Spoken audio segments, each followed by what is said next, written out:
Guys, আসসালামু আলাইকুম। Welcome to ভূত আড্ডা। শুরু হয়ে গেল ভূত আড্ডার আরো একটি নতুন এপিসোড। বরাবরের মতোই সাথে আছি আমি ইমরান এইচ খান। আজকেও হাজির হয়েছি নতুন আরো একটি ভয়ঙ্কর ঘটনা নিয়ে।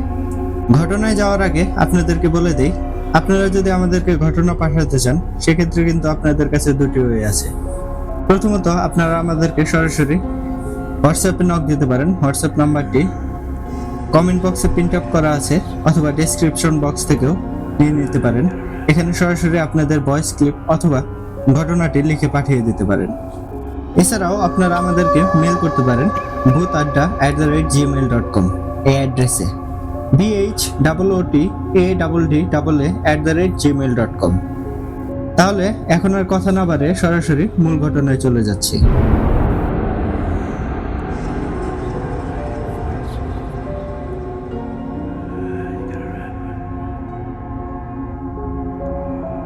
তো প্রিয় লিসেনার্স, আজকে আপনাদের মাঝে যে ঘটনাটি উপস্থাপন করতে যাচ্ছি, এই ঘটনাটি লিখে পাঠিয়েছেন আমাদের সবার প্রিয় সজীব ভাই। তাহলে আর কথা না বাড়িয়ে সরাসরি প্রবেশ করছি সজীব ভাইয়ের লেখা নতুন আরও একটি ভয়ঙ্কর ঘটনায়। যেভাবে আমাকে লিখে পাঠিয়েছেন সেভাবেই পড়ে শোনানোর চেষ্টা করছি।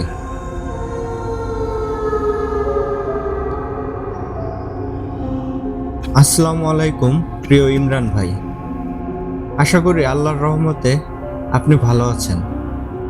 আলহামদুলিল্লাহ, আমিও ভালো আছি। যে যেখান থেকে ভূত আড্ডার সাথে যুক্ত হয়েছেন বা পরবর্তীতেও হবেন, সবার জন্য দোয়া এবং ভালোবাসা রইল।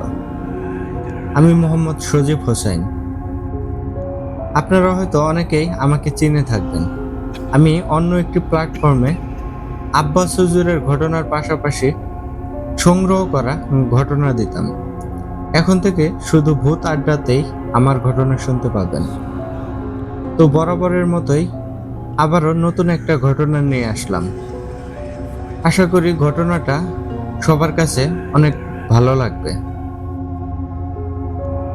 ঘটনাটা বেশি বড় হবে না, তবে আশা করি ভয়ঙ্কর রকম সুন্দর লাগবে আপনাদের কাছে। এই ঘটনাটা আমার সংগ্রহ করা ঘটনা।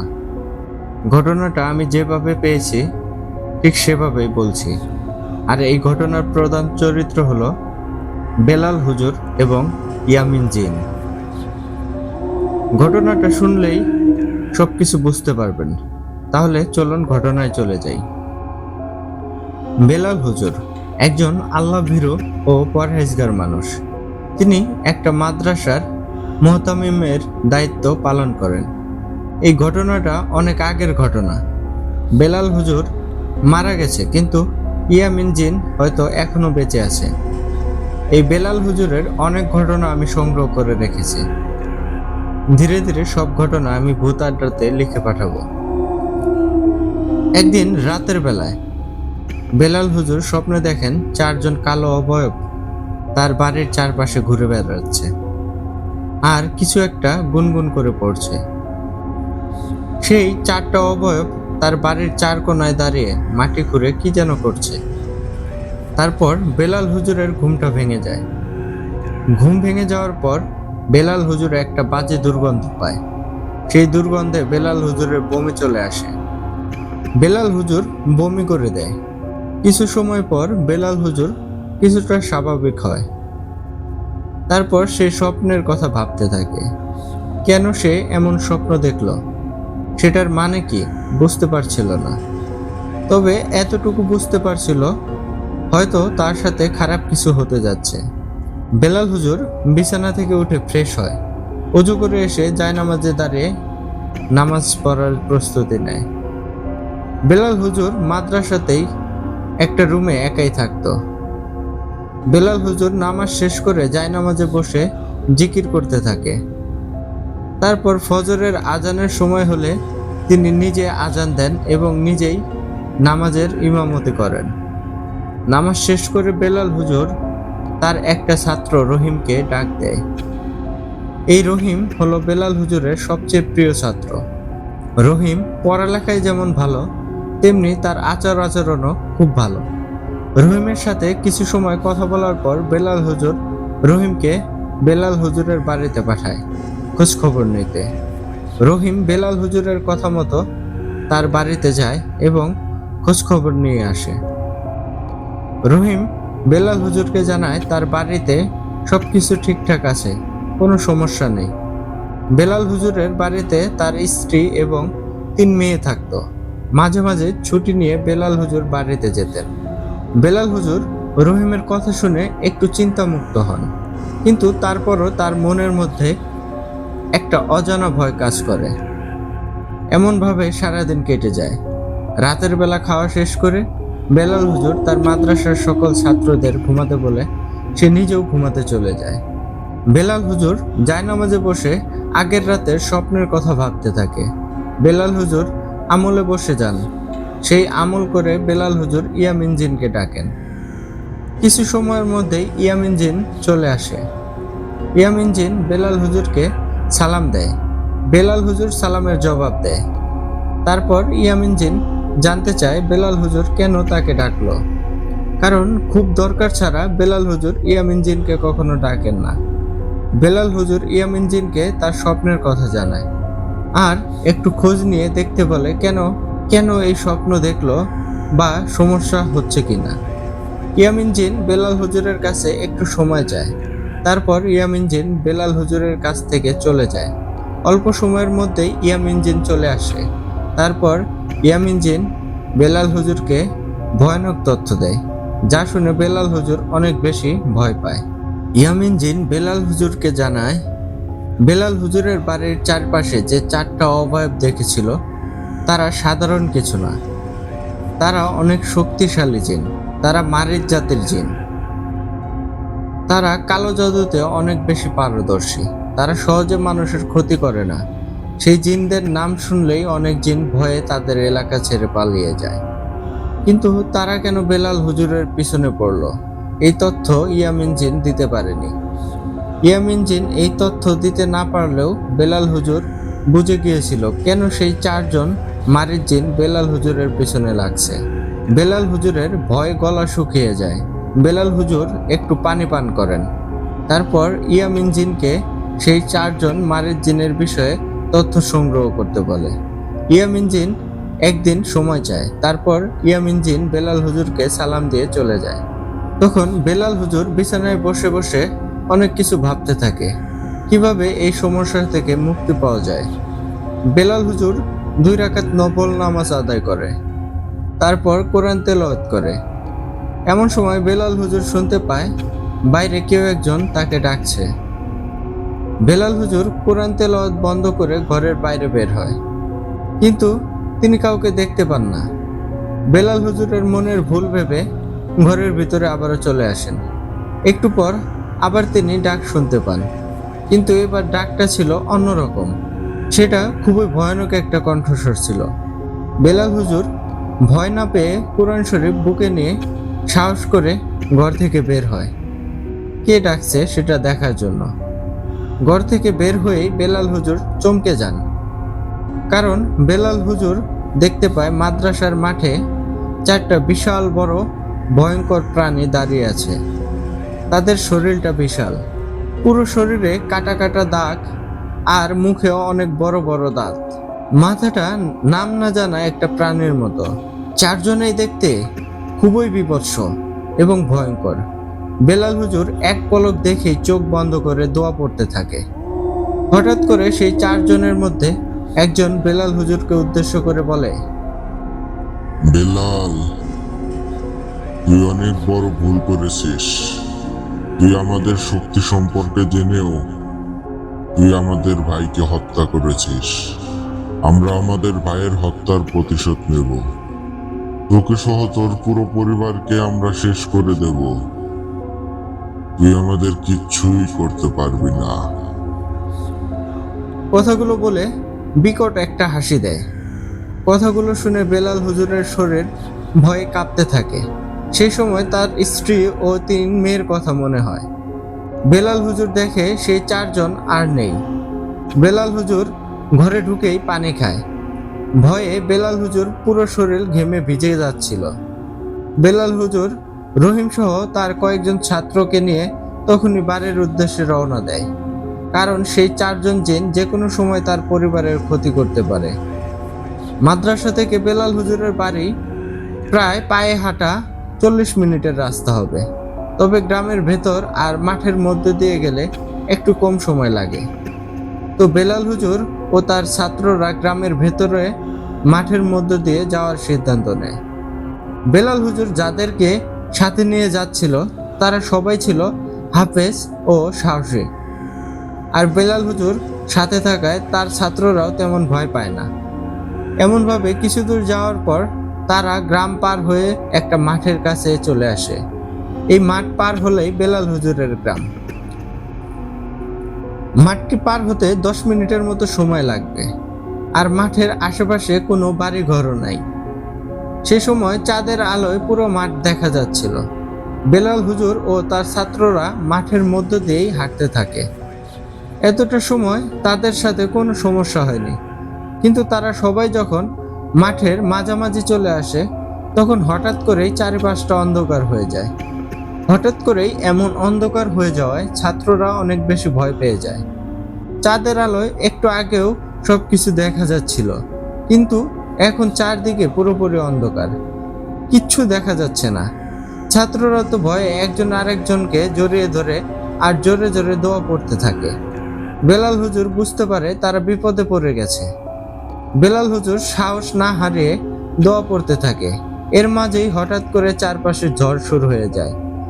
এত জোরে বাতাস হচ্ছিল যে দাঁড়িয়ে থাকাও সম্ভব হচ্ছিল না। বেলাল হুজুর অন্ধকারের মধ্যেই তার ছাত্রদেরকে জড়িয়ে ধরে মাঠের মধ্যে শুয়ে পড়ে। ছাত্ররা তো এসব দেখে ভয়ে চিৎকার করে কান্নাকাটি শুরু করে দেয়। বেলাল হুজুর তাদের সান্ত্বনা দেওয়ার ভাষাটাও যেন হারিয়ে ফেলে। এত জোরে বাতাস হচ্ছিল, মনে হচ্ছিল তারা সবাই বাতাসের সাথে উড়ে যাবে। এর মাঝে হঠাৎ করে সবাই দেখতে পায় 4 জন বিশাল দেহী প্রাণী তাদের চারদিকে দাঁড়িয়ে আছে। ছাত্ররা তো এটা দেখে আর নিজেদেরকে ঠিক রাখতে পারেনি। একজন ছাত্র বাদে বাকি সবগুলা অজ্ঞান হয়ে যায়। যে ছাত্র অজ্ঞান হয়নি সেই ছাত্র ভয়ে বেলাল হুজুরকে জড়িয়ে ধরে কান্না করতে থাকে। বেলাল হুজুর বুঝতে পারে তারা অনেক বড় বিপদে পড়ে গেছে। এই 4 জন শক্তিশালী জিনের সাথে তিনি একা লড়াই করতে পারবে না, আর তার সাথে তার ছাত্ররা আছে। এদের কিছু হয়ে গেলে বেলাল হুজুর কি জবাব দেবে তাদের পরিবারের কাছে? বেলাল হুজুর তখন শূন্যে আঙ্গুল ঘুরিয়ে তাদের চারিপাশে একটা বৃত্ত এঁকে দেয়। তারপর সে জোরে জোরে দোয়া পড়তে থাকে এবং তার ছাত্রকেও দোয়া পড়তে বলে। ছাত্রটা এতটাই ভয় পেয়েছে যে তার গলা দিয়ে কোনো কথা বের হচ্ছিল না। হঠাৎ করে সেই 4 জন মারের জিন একসাথে হুঙ্কার দিয়ে ওঠে। কি ভয়ঙ্কর সে হুঙ্কার! যেই একজন ছাত্র জ্ঞানে ছিল সেও হুঙ্কার শুনে অজ্ঞান হয়ে যায়। তখন বেলাল হুজুর একা একা জিনগুলোর সাথে মোকাবেলা করার সিদ্ধান্ত নেয়। বেলাল হুজুর তার জানা সব সূরা পড়তে থাকে। তারপর বেলাল হুজুর হাতে এক মুঠো মাটি নেয়। দোয়া পরে সেই মাটি 3 বার ফু দেয়। তারপর সেই মাটিগুলো 4 জনের দিকে ছুঁড়ে মারে। সাথে সাথে সেই 4 জন জিন সেখান থেকে অদৃশ্য হয়ে যায়, আর সবকিছু স্বাভাবিক হয়ে যায়। আবার চারপাশটা আলোয় ভরে যায়। বেলাল হুজুর তার ছাত্রদের জ্ঞান ফেরানোর চেষ্টা করে, কিন্তু কারো জ্ঞান ফিরছিল না। অনেক চেষ্টার পর 2 জনের জ্ঞান ফেরাতে পারেন, বাকিরা অজ্ঞান অবস্থাতেই থাকে। এদিকে বেলাল হুজুর তার বাড়ির জন্য আরো টেনশনে পড়ে যায়। অনেক কষ্ট করে বেলাল হুজুর সবার জ্ঞান ফেরাতে সক্ষম হয়। তারপর দেরি না করে দ্রুত পায়ে হেঁটে বাড়ি চলে আসেন। বাড়িতে এসে বেলাল হুজুর দেখেন সবকিছুই স্বাভাবিক আছে। বেলাল হুজুর তার ছাত্রদেরকে একটা ঘরে থাকার জন্য জায়গা করে দেয়। বেলাল হুজুরের স্ত্রী ও বেলাল হুজুর সব ছাত্রদেরকে পানি খাইয়ে দেয়। সেই রাতে বেলাল হুজুর তার স্ত্রীকে কিছু বলে না। রাতের বেলায় হুজুর তার ছাত্রদের সাথেই থাকেন। ফজরের নামাজের সময় বেলাল হুজুর তার ছাত্রদেরকে ডাক দেয়। সবাইকে নিয়ে মসজিদে যায় নামাজ আদায় করতে। নামাজ আদায় করে বেলাল হুজুর বাড়িতে এসে তার স্ত্রীকে সব ঘটনা খুলে বলে। সে স্বপ্নে কি দেখেছে এবং তার সাথে কি কি ঘটনা ঘটেছে। বেলাল হুজুরের কথা শুনে তার স্ত্রী ভয়ে কেঁপে ওঠে। বেলাল হুজুর আর কোনো কথা বাড়ান না। তারপর বেলা হলে সব ছাত্রদেরকে খাওয়া দাওয়া করে বেলাল হুজুর মাদ্রাসায় পাঠিয়ে দেয়। আর রাতে যা যা হয়েছে এসব কাউকে কিছু জানাতে নিষেধ করে দেন। বেলাল হুজুর তার ছাত্রদেরকে বলে দেন তিনি 2 দিন পরে মাদ্রাসায় যাবেন। এই 2 দিন যেন বাকি হুজুররা সবকিছু সামলে নেয়। ছাত্ররা চলে যাওয়ার পর বেলাল হুজুর তার স্ত্রী ও 3 মেয়েকে ডাক দেয় আর 3 মেয়েকে সাবধানে থাকতে বলে। এদিকে বেলাল হুজুর এই বিপদ থেকে মুক্তি পাওয়ার উপায় বের করতে থাকে। বেলাল হুজুর জিনগঠিত অনেক সমস্যার সমাধান করেছেন, অনেক কঠিন সমস্যাও তিনি সমাধান করেছেন, কিন্তু আজ বেলাল হুজুর নিজেই বিপদে পড়েছেন। বেলাল হুজুর আল্লাহর ওপর বিশ্বাস রেখে এই 4 জন শক্তিশালী মারিদ জিনের সাথে লড়াই করার প্রস্তুতি নেয়, কারণ এই সমস্যা বেশি দূর নিয়ে যাওয়া যাবে না। বেলাল হুজুর সিদ্ধান্ত নেয় তিনি 2 দিনের মধ্যেই এই সমস্যার সমাধান করবেন। তো সেদিন রাতে বেলাল হুজুর এশার নামাজ শেষ করে বিছানায় শুয়ে আছে। রাত তখন বেশি হয়নি। হঠাৎ করে বাড়ির উঠানে বিকট একটা শব্দ হয়, কিছু একটা পড়ার। বেলাল হুজুর, তার স্ত্রী ও তার মেয়ে সবাই এই শব্দ শুনতে পায়। পরপর 4 বার 4টা শব্দ হয়। এই শব্দে বেলাল হুজুরের স্ত্রী ও তার মেয়ে অনেক ভয় পায়। বেলাল হুজুর তাদের ভয় পেতে নিষেধ করে এবং দোয়া পড়তে বলে। হঠাৎ করে তাদের ঘরের দরজায় অনেক জোরে একটা শব্দ হয়, মনে হয় দরজাটা যেন ভেঙে যাবে। বাইরে থেকে দরজায় ধাক্কাতে থাকে আর গোঙানির মতো শব্দ হতে থাকে।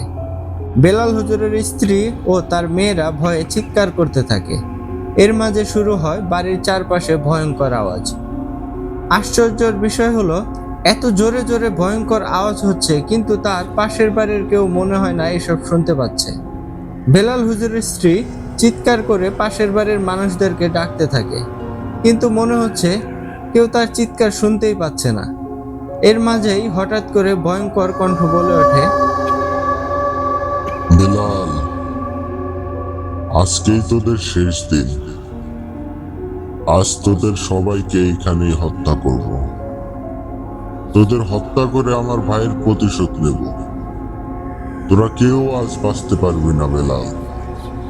মৃত্যুর জন্য প্রস্তুত হ। কথাগুলো বলে বিকট একটা হাসি দেয়। এই কথাগুলো শুনে বেলাল হুজুরের 3 মেয়ে অজ্ঞান হয়ে যায়। বেলাল হুজুর বুঝতে পারে এদের ভয়ে ঘরে থাকলে কোনো কিছুই হবে না, এদের সামনে গিয়ে মোকাবেলা করতে হবে। বেলাল হুজুর তার স্ত্রী ও মেয়েদের শরীর বন্ধ করে দেয়। তারপর সে বাইরে বের হওয়ার জন্য প্রস্তুতি নেয়, কিন্তু বেলাল হুজুরের স্ত্রী বাইরে যেতে বাধা দেয়।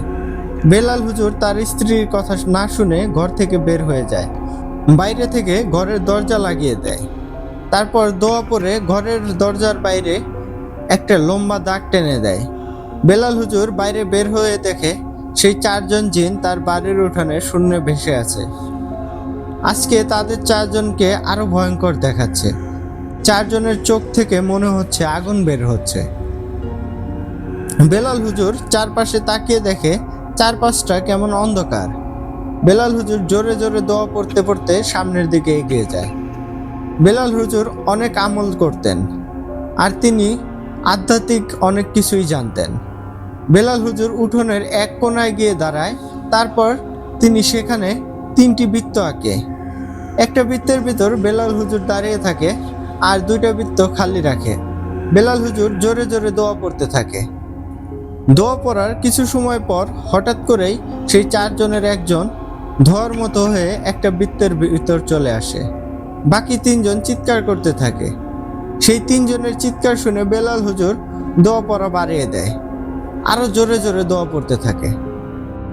একটা সময় সেই 3 জন জিন বিকট চিৎকার করতে করতে সেখান থেকে অদৃশ্য হয়ে যায়। যেই একজন জিন বৃত্তের ভিতরে ছিল, বেলাল হুজুর তাকে দোয়া পড়ে বন্দি করে ফেলে। বেলাল হুজুর তার পকেট থেকে একটা কিছু বের করে সেই ধোঁয়াটা ঢেকে দেয়। তারপর সেটাকে হাতে নিয়ে ঘরে চলে আসে। তত সময়ে বেলাল হুজুরের মেয়েদের জ্ঞান ফিরে আসে। বেলাল হুজুর তার মেয়েদের দোয়া পড়ে শরীরে ফু দেয় আর সাথে পানি পড়া দেয় খাওয়ার জন্য। তখনকার মতো সবকিছু স্বাভাবিক হয়ে যায়। কিন্তু সেই রাতে যে আরো ভয়ঙ্কর কিছু অপেক্ষা করছে, বেলাল হুজুর সেটা কল্পনাও করতে পারেনি।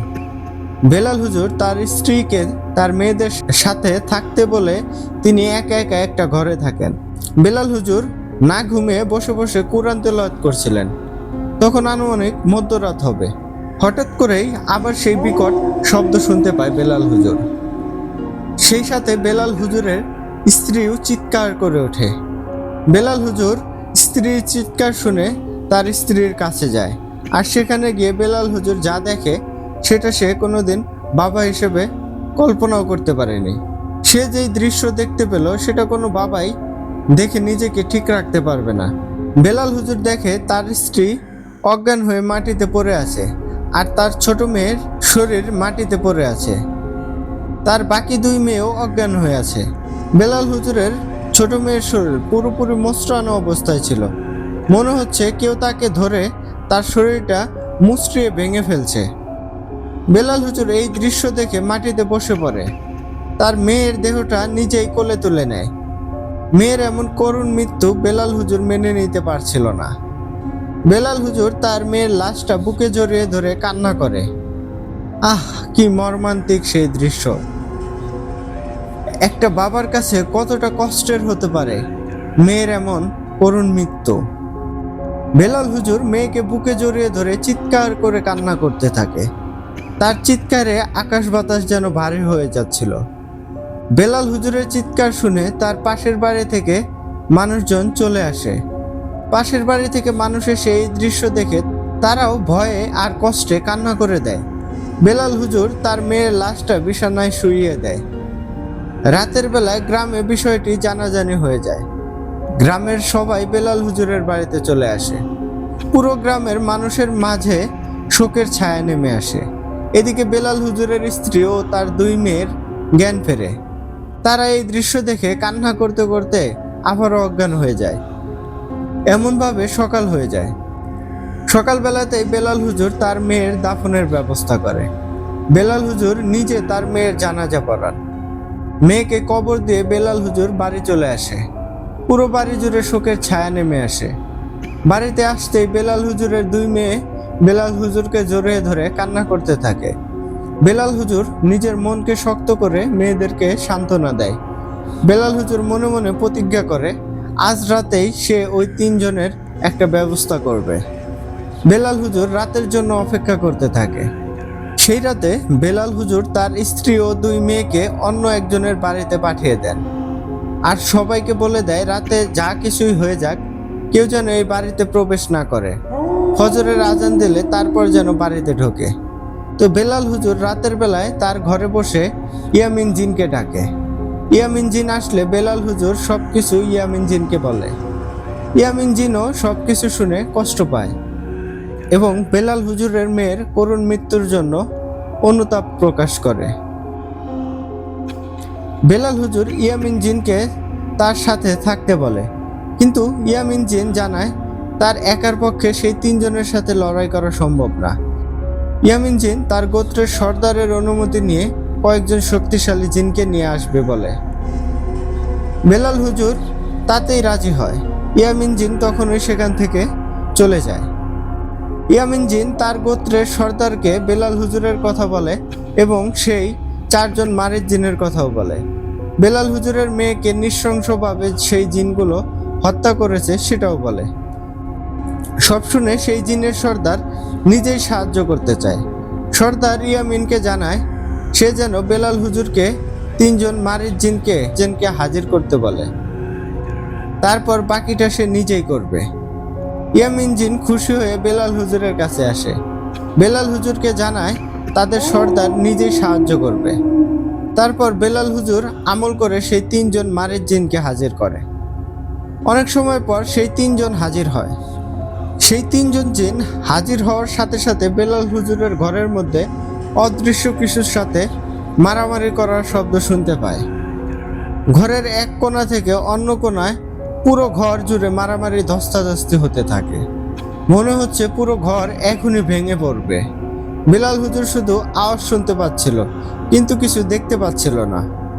একটা সময় বেলাল হুজুর শুনতে পায় বিকট একটা চিৎকার। মনে হচ্ছে কাউকে অনেক যন্ত্রণা দেওয়া হচ্ছে। এতই ভয়ানক সেই বিকট চিৎকার, সেই আওয়াজ অনেক সময় এমন ধস্তাধস্তি হওয়ার পর সবকিছু স্বাভাবিক হয়ে যায়। বেলাল হুজুর তখন ঘর থেকে বের হয়ে বাইরে আসে। বাইরে বের হয়ে বেলাল হুজুর অনেকগুলো ছায়া দেখতে পায়, কিন্তু কোনো মানুষ দেখতে পায় না। ছায়াগুলো অনেক লম্বা ছিল। ছায়াগুলো দেখে মনে হচ্ছিল তাদের শরীরে পাঞ্জাবি পরা আর মাথায় পাগড়ি পরা। বেলাল হুজুর ছায়াগুলোকে দেখে একটু ভয় পায়। হঠাৎ করে সেই ছায়াগুলো মিলিয়ে যায়, আর তখনই ইয়ামিন জিন বেলাল হুজুরের সামনে আসে। ইয়ামিন জিন বেলাল হুজুরের সামনে এসে মুচকি একটা হাসি দেয় আর জানায় আর কোনো ভয় নেই। সেই 3 জনের মধ্যে একজনকে তারা হত্যা করেছে, বাকি 2 জন জিনকেও তাদের সর্দার বন্দি করে নিয়েছে। একজনকে তো বেলাল হুজুর নিজেই বন্দি করেছিল। সেই একজনকেও বেলাল হুজুর ইয়ামিন জিনের হাতে তুলে দেয়। তারপর ইয়ামিন জিন চলে যায়। ফজরের আজান হলে বেলাল হুজুরের স্ত্রী, তার মেয়ে ও কয়েকজন প্রতিবেশী বেলাল হুজুরের কাছে আসে, কারণ রাতের বেলায় সেই ভয়ঙ্কর চিৎকার তারাও শুনতে পেয়েছিল। তারা সারা রাত ঘুমাতে পারেনি। তারা বেলাল হুজুরের জন্য অনেক চিন্তা করেছিল, যদি বেলাল হুজুরের কিছু একটা হয়ে যায় এইটা ভেবে। কিন্তু তারা এসে দেখে বেলাল হুজুর সুস্থ আছে। বেলাল হুজুর সবাইকে জানায় আর কোনো সমস্যা হবে না, সব সমস্যার সমাধান হয়ে গেছে। বেলাল হুজুর পরে ইয়ামিন জিনের মাধ্যমে তাদের গোত্রের সর্দারকে ধন্যবাদ জানায় উপকার করার জন্য। এমনভাবেই শেষ হয় সেই 4 জন মারিদ জিনের অত্যাচার। বেলাল হুজুর তার আদরের ছোট মেয়েকে হারায়। তো এই ছিল আজকের ঘটনা। বেলাল হুজুরের আরও অনেক ঘটনা আছে, যা আমি ধীরে ধীরে ভূত আড্ডায় লিখে পাঠাবো। সবাইকে বলবো আপনারা সবাই আমাদের সাথে থাকবেন, আমাদেরকে সাপোর্ট করবেন। আশা করি আমরা আপনাদের ভালো কিছুই উপহার দিতে পারবো ইনশাল্লাহ। ইমরান এইচ খান ভাইয়ের জন্য দোয়া ও ভালোবাসা রইল। সবাই ভালো থাকবেন আর ভূত আড্ডার সাথে থাকবেন। আবারও সামনের সপ্তাহে ইনশাল্লাহ নতুন কোনো ঘটনা নিয়ে আসব। ততদিন সবাই ভালো থাকুন। আসসালামু আলাইকুম। আমি সজীব হোসাইন।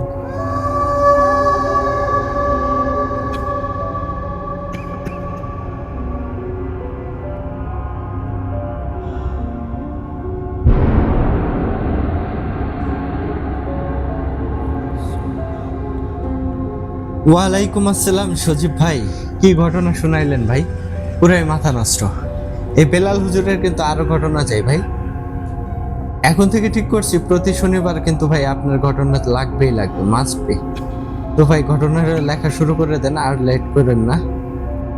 আর আমাদের প্রিয় শ্রোতা বন্ধুদের আপনাদের উদ্দেশ্যে বলতে চাই, সজীব ভাইয়ের মতো আপনারা যদি আমাদেরকে ঘটনা পাঠাতে চান, সেক্ষেত্রে আপনাদের জন্য কিন্তু 2টি ওয়ে আছে। প্রথমত আপনারা আমাদেরকে সরাসরি হোয়াটসঅ্যাপে নক দিতে পারেন। হোয়াটসঅ্যাপ নাম্বারটি আমাদের কমেন্ট বক্সে প্রিন্ট আপ করা আছে, অথবা ডেসক্রিপশন বক্সেও আপনারা পেয়ে যাবেন। সেখানে আপনারা আপনাদের ঘটনা কিংবা ভয়েস ক্লিপ পাঠিয়ে দিতে পারেন।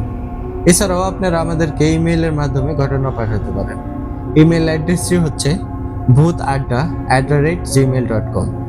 স্পেলিংটি বলে দিচ্ছি, BHOOTADDA@gmail.com। তাহলে আগামী এপিসোডে আবার কথা হচ্ছে আপনাদের সাথে। টিল দেন সবাই ভালো থাকুন, সুস্থ থাকুন। শুভরাত্রি।